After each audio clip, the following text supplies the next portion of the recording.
Good afternoon, this is Back Garden Reads, and today we're going to be talking about the book Missing Persons by Robert Asprin.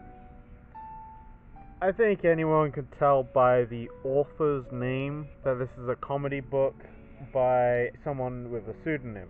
And of course, just like the last book, we have a guest, and it's the stray cat, the black and white stray cat that's really friendly and was meowing up a storm like last time. Missing Persons, it's also just a play on words. Talks a little bit about the humor, or the humor style that it's kind of going for. You can kind of see there on the cover, well, you can't see it very clearly because of the camera, but he has a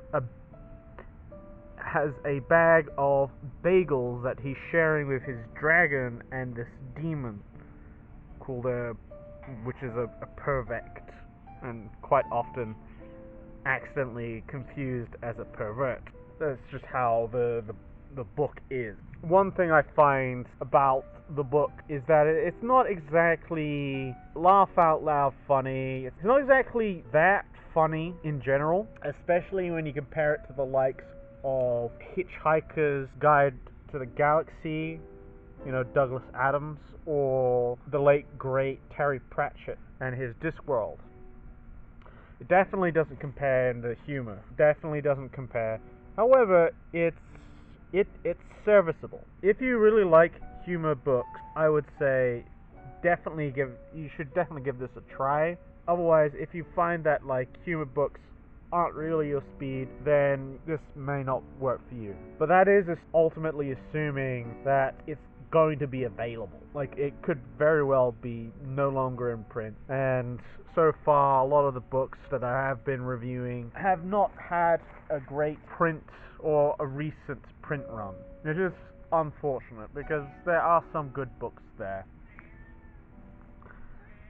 and I don't think it should be quite so abandoned. And where it begins is that the character Skeeve, that's the little blonde guy handing out the bagels, Skeeve and his partners from, I would say, previous adventures, because I think this is definitely a book that's later on in the series of the whole myth.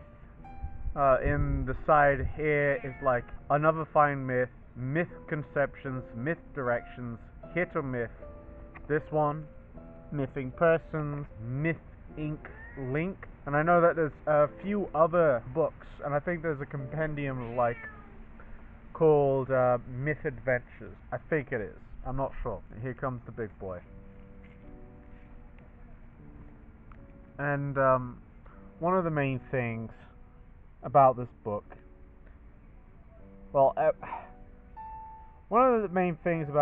is it's a bit clever, bit funny, bit interesting.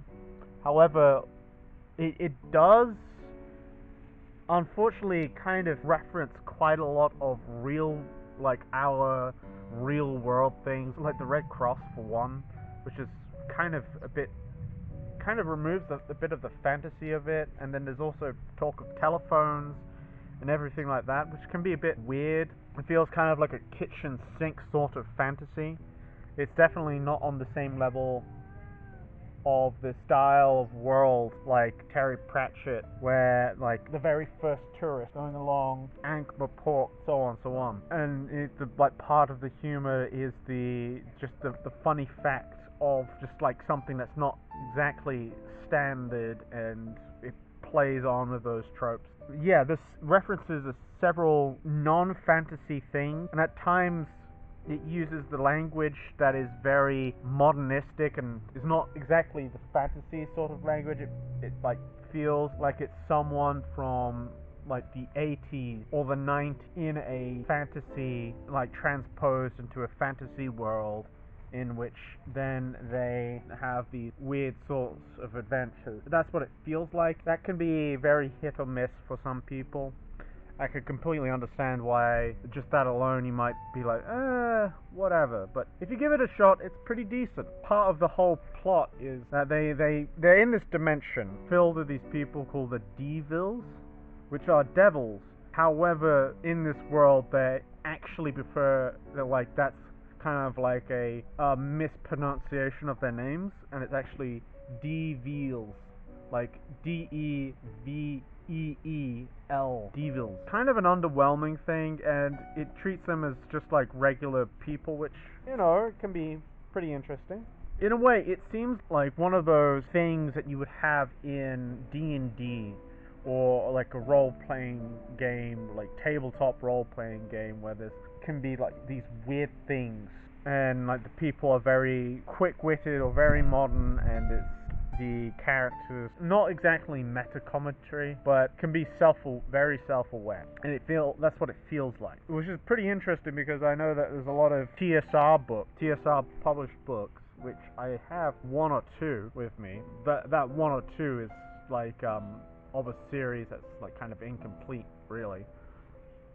But that's besides the point. Where a lot of those TSR things, published books, carry on the serious sorts of tone. Think of Dragonlance, where it has that serious sort of tone, and this very true to this fantasy world where it feels kind of realistic and down to earth, despite it there being magic, dragons, and all these creatures. Where that feels like an actual fantasy, this feels much more like just a dungeoneering party, like banter and everything like that. Again, might not be all that appealing to people, but it's still a lot better. It's better than you might think. I digress. They starts off with this. They're in this bazaar in this other dimension, and three people like scammed someone in the bazaar,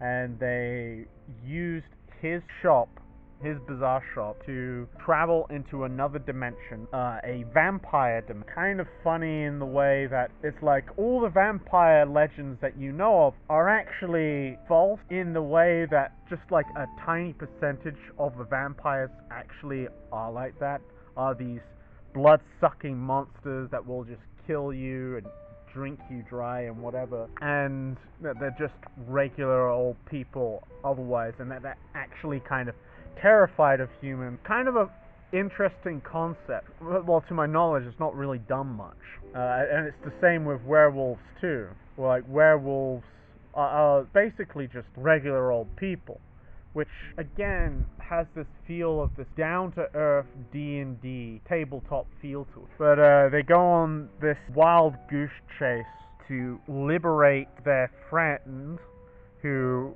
is this guy, who went in to the dimension to find the three scammers. And this whole misadventure where eventually they break him out of prison, and then they catch the three guys. That's the whole adventure. And I kind of like that. It's very low stakes. Well, it's high stakes in that their friend could die. However, it's low stakes in the fact that it's not this massive, like, world-destroying thing. It feels very grounded in that way, and that's kind of a nice sort of chain to it. It's kind of laid back in there. I think I'll maybe sounds somewhat similar to the concept of cozy fantasy, and I might give that a try. However, still sounds very different to this. This has conflict and it's action, but it's not like action. And there's no like grievous injuries or bodily harm or anything like that. It's very tame in that sense of the word. In that case, very different sort of reader, because I know sometimes always reading like, oh, this could be the end of the world, can be very exhausting and all that, and you just want to have a different sort of low stakes thing and just more grounded, and then that can like make you relax a little bit, charge your batteries for something a bit more epic again. And I would say that this is actually a pretty good in-between book for that. Well, just in general, because it's very short. This is 172 pages long. Very short. It's pretty good, but again, it's not for everyone, because I know that humor in fantasy or sci-fi, or just in general, can be very hit or miss. It's for that reason that it does have to be good humor, really. However, I could still enjoy this. You know, it doesn't have the same ha-ha that I had when reading Terry Pratchett Postal. Like, Postal was really fun to read. It doesn't have that. However, it's, again, still very good. Well worth the read. And so, that's my review. And... come here. I guess the cat's ignoring me. Well. The stray cat, the feral cat says, hello. Well, he was saying hello earlier. He just likes being around me, because I sometimes give him treats. But, besides that, this is a pretty good book. Again, not for everyone. Very low stakes. And, yeah. That's my review.